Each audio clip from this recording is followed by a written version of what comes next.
네, 안녕하세요. 여러분들의 구독과 좋아요로 이 채널이 유지되고 있습니다. 네, 영상 속도는 1.5배를 추천드리는 바이고요.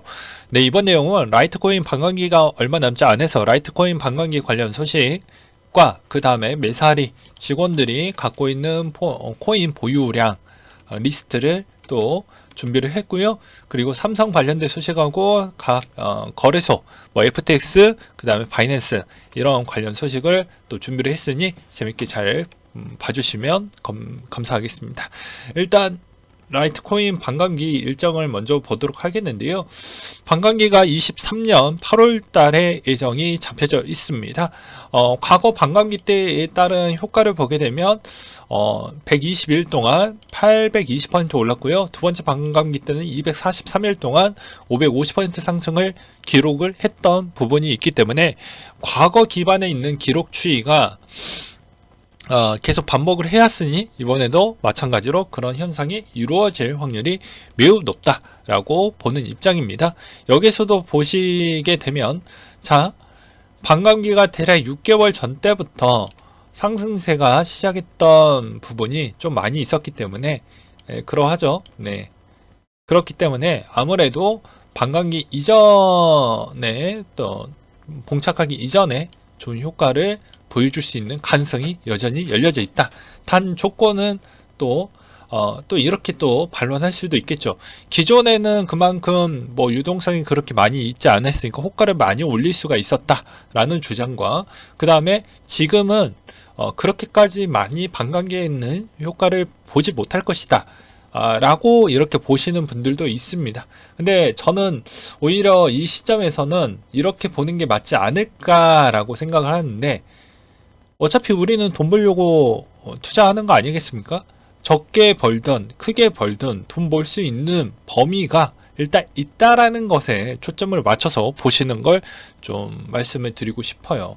물론 이런 화려한 불꽃은 아니겠지만 그래도 먹을 부분은 분명히 있을 포인트라고 보고 있는 실정입니다. 그래서 6개월 주기니까 아직은 그 범주에 일단 있긴 하지만 이렇게 첫 번째, 두 번째 있는 반감기 때만큼의 있는 수익률은 조금은 그것보다 덜할 것이지만 먹을 건 있다. 이렇게 저는 좀 말씀을 드리고 싶네요. 네.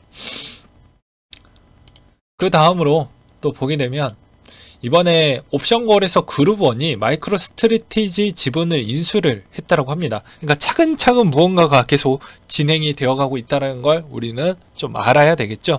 그리고 그레이스케일 여전히 시끄럽지만 여기서도 바닥에서 샀던 사람들은 25% 수익률을 기록하고 있다고 합니다. 이대로 GBTC가 망하지 않고 프리미엄까지 정상화가 될 수 있다라는 전제 조건이 되면 수익률이 어마어마하게 늘어나겠죠. 근데 반면에 이 프리미엄까지는 저는 바라지는 않습니다. 근데 월가 측에서는 뭐라고 생각을 하고 있냐면 추정입니다. 물론. 근데 대부분 GBTC를 얼마나 더 저렴하게 살 것이냐에 따른 초점을 지금 맞추고 있죠. 그래서 지금 양방향의 지금 패턴이 같이 동시에 걸리고 있다고 보시면 될 것 같습니다. 누군가는 특정 업체를 인수하기 위해서 계속 안 좋은 소식을 던지려고 하는 자, 또는 그 안에서 저렴한 GBTC를 모으고자 해서 이 내용을 부각하려고 하는 자, 이렇게 나뉘어 볼 수가 있겠죠.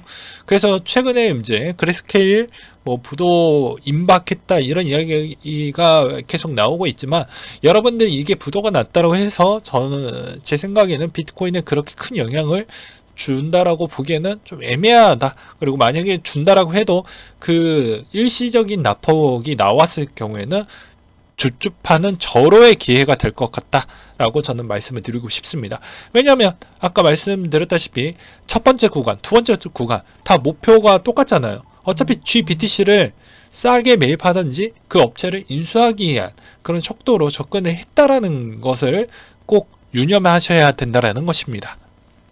그래서 그레이스케일 부분이 망한다고 해도 그게 어차피 챕터 11 쪽으로 갈 것이기 때문에 상당량 파급력이 전 있다라고 보기에는 좀 어려울 것 같다. 대부분 어차피 어느 정도 다시 체계하고 준비하고 다시 보상을 해줄 것이니까 그렇게 보는 게 맞을 것 같고요.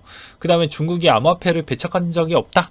이런 이야기가 나오고 있는데 여기서도 이미 전문 투자자 100만 달러 수준의 유동자산을 보유 중인 개인 자산가들이 암호화폐 직접 투자할 수 있다고 합니다. 홍콩에서는 그런 까다로운 조건이 없어도 일반 개인들이 암호화폐 직접 투자하게 할 수 있는 개정안이 이번 작년 22년 12월 달에 홍콩 의회에서 통과가 되었고요. 23년 6월 달에 효력이 발생을 하니까 더 올라갈 수 있는 확률이 매우 높아지게 되는 것이죠. 이렇게 하는 패턴은 저번에도 이야기를 했습니다. 홍콩에 있는 유출됐던 자금들이 싱가포르 쪽으로 많이 갔으니 내가 자산상품군을 키워야 될 것 같은데 무엇을 키우는 게 과연 우리한테 이득이 될 것이냐에 따른 좀 생각이 많이 들었다라고 볼 수가 있겠고요. 여기에서도 또 알 수 있는 게 과거에 블랙록이 어떻게 성장을 했고 과거에 이제 블랙스톤이 어떻게 성장을 했으며 골드만삭스의 성장 과정을 보게 되면 국가도 이런 성장 매개체를 하나를 컨택을 해서 성장을 시키려고 하는 거구나 라는 걸 알 수가 있겠죠.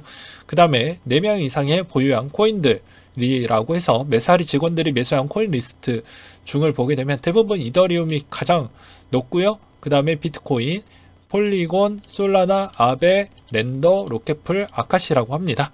근데 저는 여기는 일단 제끼고요. 제 주간입니다. 요거는. 그리고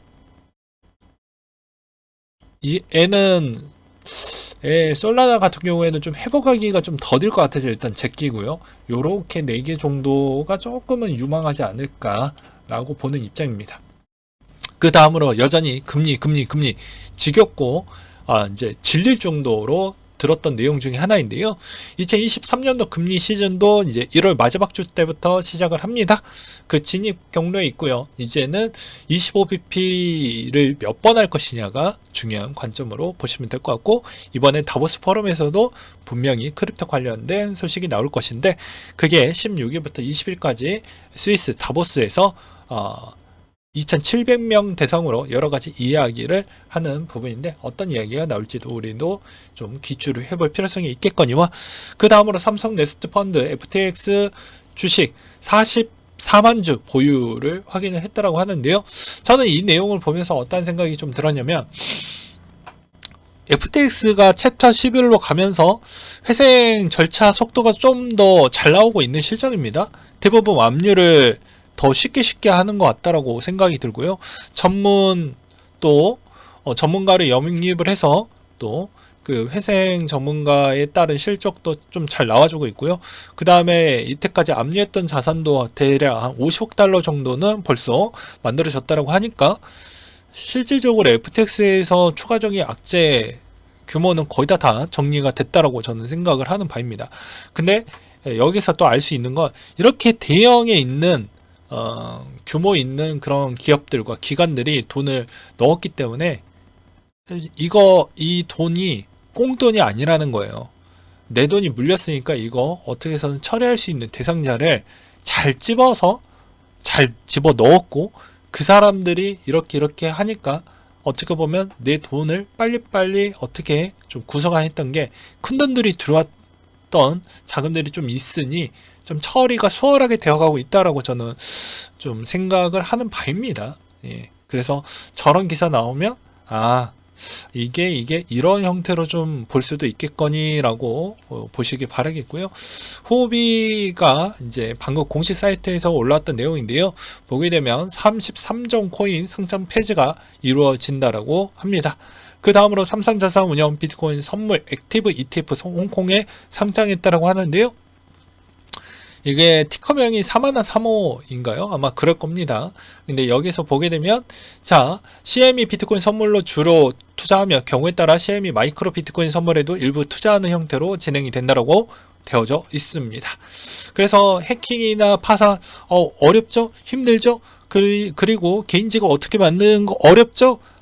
그러면 차라리 그냥 우리 ETF 쪽으로 들어오세요 라고 금융권들은 이렇게 그런 맞이를 준비를 하고 있다라고 보시면 될 것 같습니다. 그렇잖아요. 굳이 우리가 직접 투자할 필요 없이 어차피 제도권 안에 있었던 이런 ETF 상품군의 니즈를 통해서 이런 상품군이 만들어졌으니까요. 그래서 이렇게도 또 해석이 가능하겠고요. 그 다음에 미 연준 인사 암호화폐 혁신 방해하고 싶지 않다. 그냥 간단한 내용은 이런 겁니다. 시장에 흘러가는 대로 그냥 하는 거지 개입을 최소화하려고 하는 게 연준의 입장이기 때문에 연준의 입장의 크립토 부분은 그래 그냥 흘러가는 대로 그냥 우리가 그냥 보고 있을게, 개입은 최소화할게, 이런 걸 한 번 더 보여주었다라고 저는 생각이 들었고요. 그 다음으로 바이낸스 쪽에서는 스위스 금융시장 감독청에서 사업자 등록을 승인을 받았다라고 합니다. 참고로 스위스 상당히 까다로운 부분 중에 하나이죠. 그래서 이제 반감기 이야기를 했기 때문에 반감기 부분을 다시 한번 언급을 좀 하고 본다라고 하면 아무래도 이제 이게 먹을 게 없다고 해도 먹는 수익률에 있는 파급력이 조금 줄었을 뿐이지 아예 없다라고 보는 건 좀 바람직하지 않아요. 그리고 이제 비트코인도 마찬가지인 것이고요. 아직은 480일 정도 남았다고 하는데 여기에서 6개월 정도 툭 칩니다. 그러면 실질적으로 얼마 남지 않았죠. 네. 그렇게 보는 게 맞습니다. 그러니까 여전히 가장 긍정적인 이야기 소식들이 좀 많이 나와져 있다라고 보는 게 맞을 것 같고요. 여전히 비트코인 제가 저번에도 이야기를 했죠. CPI 부분은 오히려 강세를 보여줄 것이다. 그리고 나스닥 부분에 있었을 때도 추정에서 반등이 세게 나왔으니까 CPI에 있는 그 주나 아니면 CPI 나오는 그 부분은 그냥 답안지를 알려주었잖아요. 어차피 내려가는 속도가 이제 가속도가 붙는 시점에서 봉착이 할 것인데 굳이 우리가 그 CPI가 어떻게 만족스러우지 못할 것 같다. 그 다 쌉소리라는 것이죠. 왜냐하면 어차피 내려가는 속도는 정해져 있는 거예요. 얼마나 더 많이 내려갈 거냐, 더 적게 내려갈 거냐, 이런 차이인 거지. 그런 게 없다라는 겁니다. 그래서 쫄 필요가 없다라는 거예요. 아셨겠나요?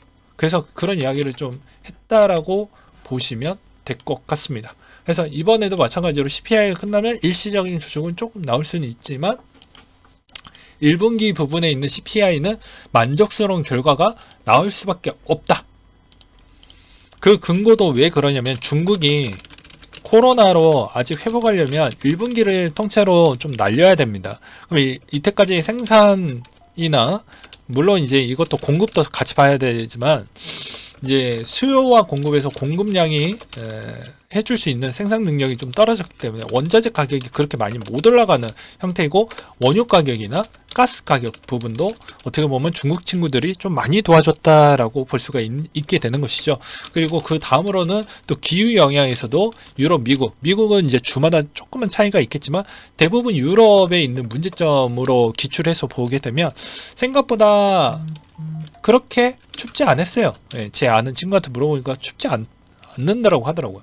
춥지 않았습니다. 이것도 컸고요. 그래서 생각보다 소비 부분이 그렇게 크지 않았다.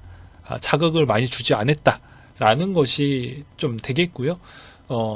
그 다음으로 또 볼 수 있는 건 기존에 있었던 어떻게 보면 임금 추이에 따른 자극 요소인데 이거는 좀 마이너스 요인을 줄 수 있는 요건이었습니다. 네, 이거는 뭐 어쩔 수가 없는 상황이었어요.